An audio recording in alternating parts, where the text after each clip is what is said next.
Dining table पर बैठे सभी सिंघल परिवार के सदस्य नाश्ते का इंतजार कर रहे थे।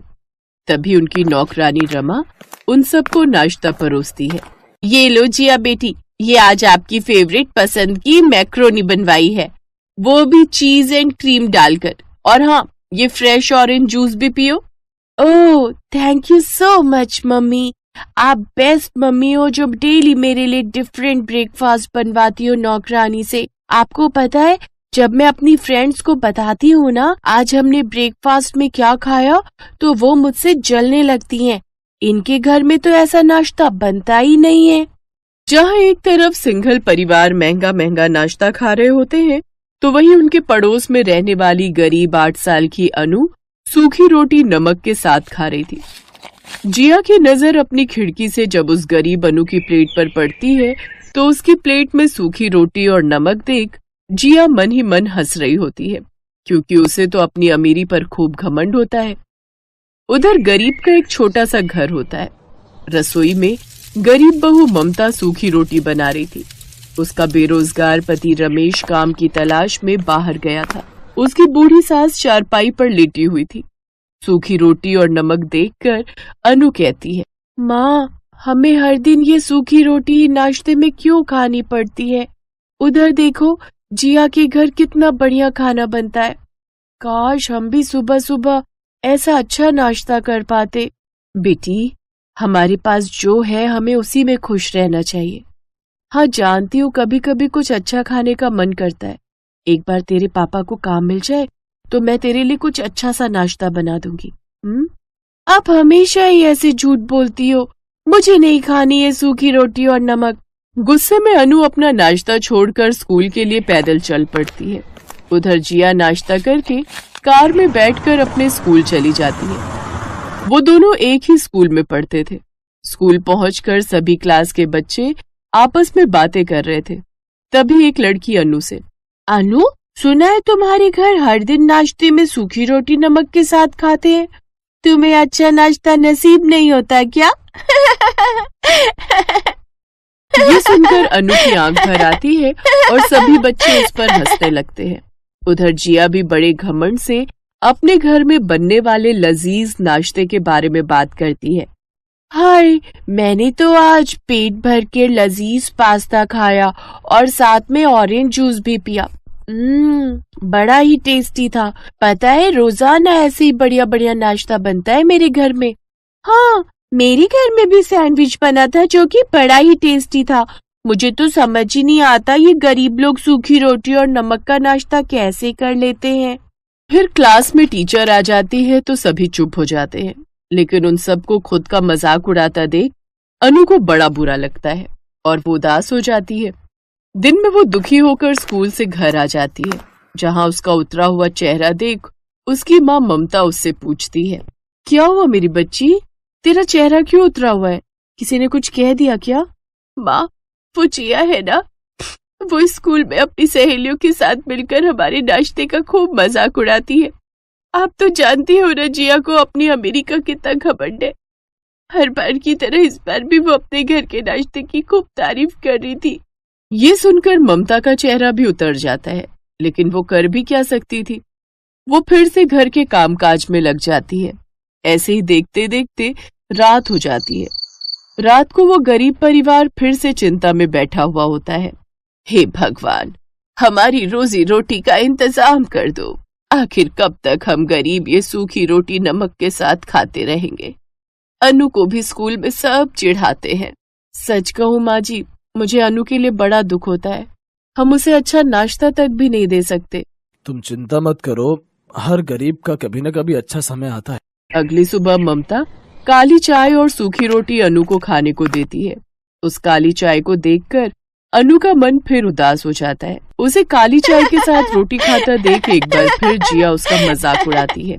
उफ, ये गरीब लोग कैसे नाश्ता करते हैं? सूखी रोटी और काली चाय और कभी नमक के साथ रोटी।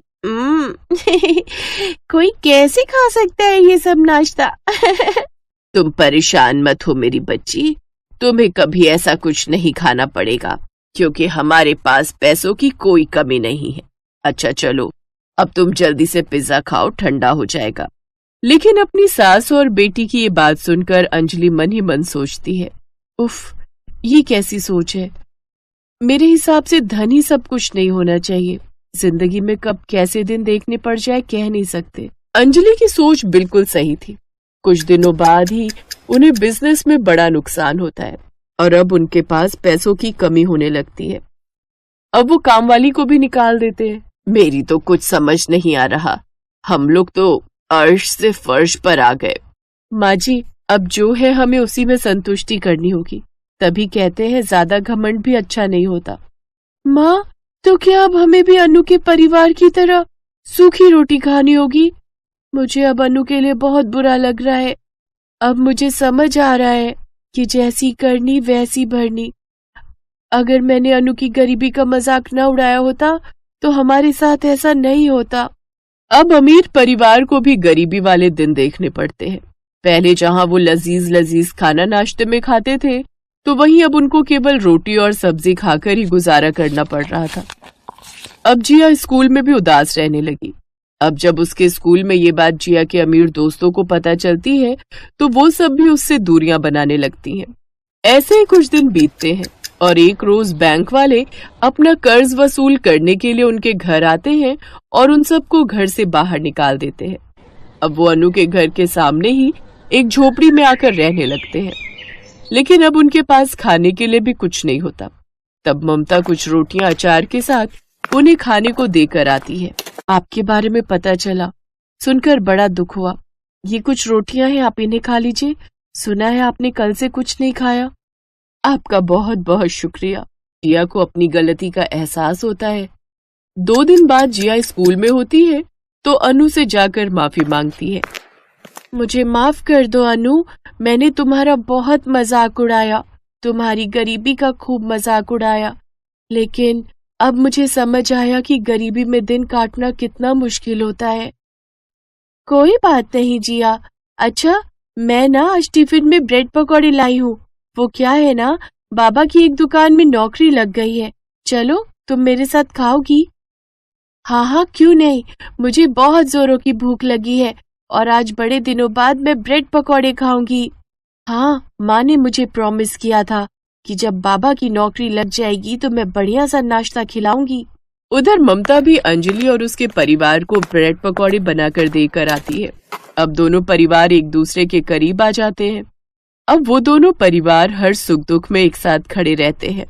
अब मुझे समझ आ गया कि गरीब अमीर कुछ नहीं होता, बस दिल बड़ा होना चाहिए। बिल्कुल सही कहा बहन जी। ओह गॉड, यहाँ तो पूरा श्रिंक भरा पड़ा है गंदे बर्तनों से। सब बर्तन जूठे पड़े। अब मैं खाना कैसे बनाऊं? ये मेरी देवरानी दिव्या भी ना एक नंबर की आलसी है। सुबह जब शीला बर्तन धोकर जाती है तब तो सबके लिए नाश्ता बना लेती है, लेकिन जब शाम को यहाँ बर्तनों का पहाड़ इकट्ठा होता है तो वो महारानी अपने कमरे में चूहे की तरह डूबकर बैठ जाती है। अभी बताती हूँ मैं इसे। दिव्या, अरे ओ दिव्या, कहाँ है?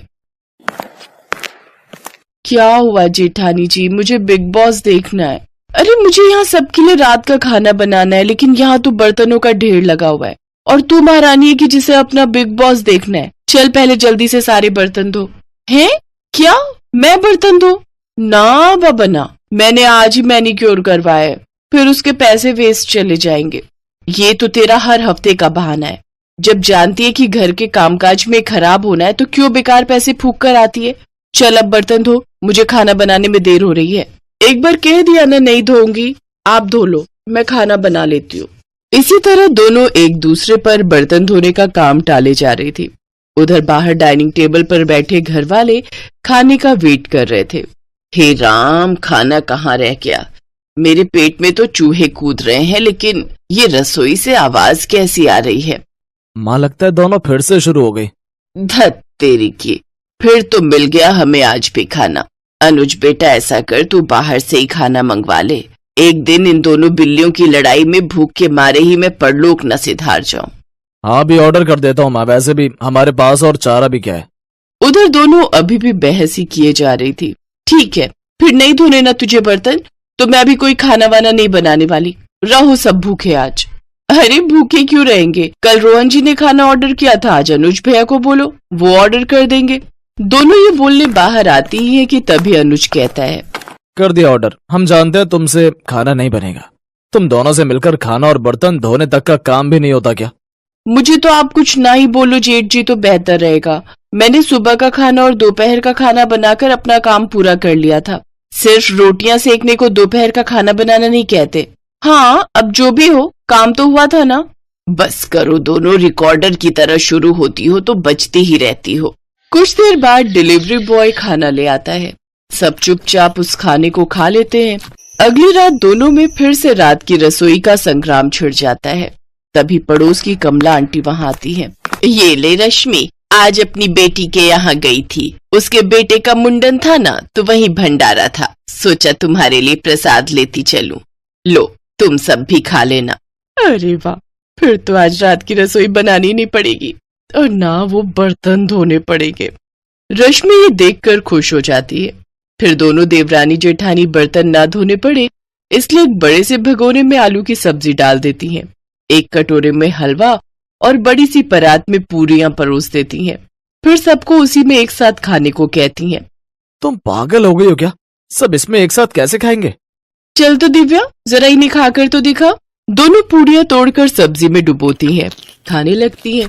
उन्हें ऐसा करते देख सबको उन पर गुस्सा तो आ रहा था, लेकिन वो खाने के अलावा उनके पास और कोई चारा नहीं था।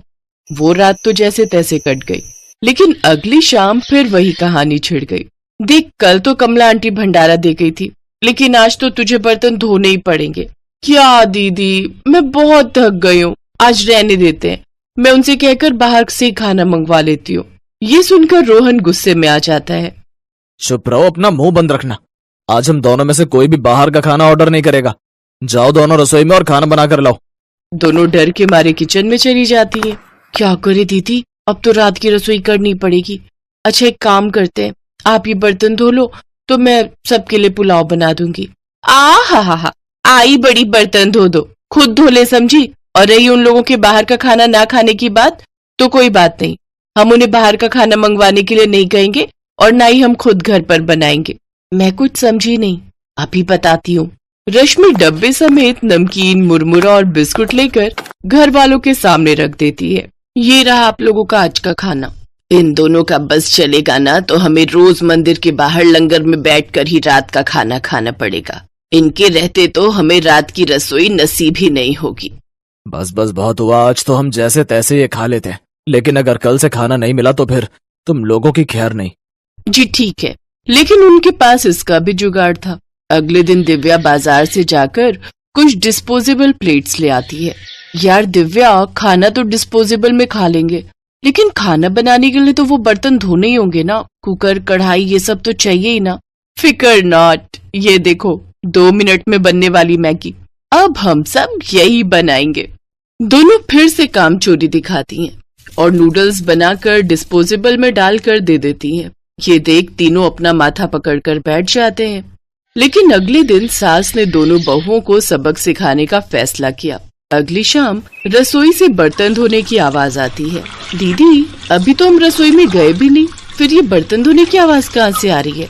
चलो देखते हैं।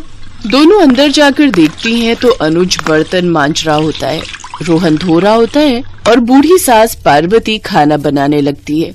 ये देख उन दोनों को बड़ी शर्मिंदगी होती है। ये आप सब क्या कर रहे हैं? बहू, अब तुम दोनों से तो ना बर्तन धुलते हैं ना खाना बनता है, तो हमने सोचा हम खुद ही ये काम कर लेते हैं ताकि हमें रात की रसोई खाना तो नसीब हो। तुम दोनों जाओ और आराम करो। नहीं माँ जी, हमें माफ कर दीजिए, हमारी रहते आपको ये सब काम करना पड़ रहा है। हाँ माँ जी, हमसे भूल हो गई, हमें अपनी गलती का एहसास हो चुका है। अब से आपको कभी शिकायत का मौका नहीं देंगे। हमारे रहते हमारे पतियों को जूठे बर्तन और माँ जी आपको खाना बनाना पड़ रहा है। नहीं नहीं नहीं, आप सब बाहर जाइए, हम 1 घंटे में खाना बनाकर लाते हैं। अच्छा ठीक है, तुम कहती हो तो रहने देते हैं। चलो बेटा। माँ और बेटे बाहर आकर खूब हंसते हैं और एक दूसरे को आंख मारकर कहते हैं, मिशन सक्सेसफुल। इस वीडियो को लाइक करें, हमारे चैनल को सब्सक्राइब करें। बेल आइकन जरूर प्रेस करें हमारी न्यू वीडियो सबसे पहले देखने के लिए।